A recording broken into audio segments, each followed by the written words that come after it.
who are you going to be? And if you'll notice, I'm not asking what are you going to do, but who are you going to be?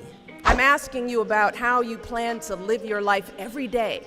How are you going to respond when you don't get that job you had your heart set on? For all of you who are going to be teachers, what are you going to do if the students in your class next year just don't respond to your lessons? For all of you going into business, how will you react when your boss gives you a goal that feels way too high? See, these are the moments that define us.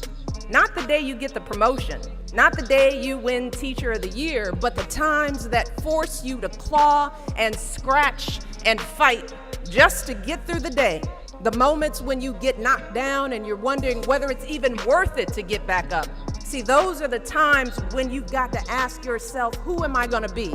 And I want to be clear, this isn't just some vague platitude about building character. In recent years, we've actually been seeing a growing body of research that shows that skills like resilience and conscientiousness can be just as important to your success as your test scores or even your IQ. For instance, West Point cadets who scored high on things like grit and determination were more likely to complete basic training than those who ranked high on things like class rank, SAT scores, and physical fitness. So what we're seeing is that if you're willing to dig deep, if you're willing to pick yourself up when you fall, if you're willing to work until your weaknesses become your strengths, then you'll develop a set of skills that you can mold and apply to any situation you encounter, any job you might have, any crisis you might confront. But you gotta make that choice. And let me just share just a little secret before I end. As someone who has hired and managed hundreds of young people over the course of my career, whether it was during my time as a lawyer, as an administrator, as a university, a nonprofit manager, even now as First Lady, I have never once asked someone I was interviewing to explain a test score or a grade in a class. Never. I have never once made a hire just because someone went to an Ivy League school instead of a state school. Never.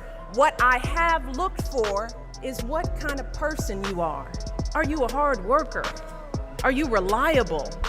Are you open to other viewpoints? Have you stepped outside of your own self-interest to serve others? Have you found a way to serve our country, whether in uniform or in your community? Again and again, I have seen that those are the qualities that I want on my team, because those are the qualities that move our businesses and schools and our entire country forward. And just understand this. Those are the qualities that you all already embody. They're the values you learned from your parents, from the communities you grew up in. And today, more than ever before, that's what the world needs.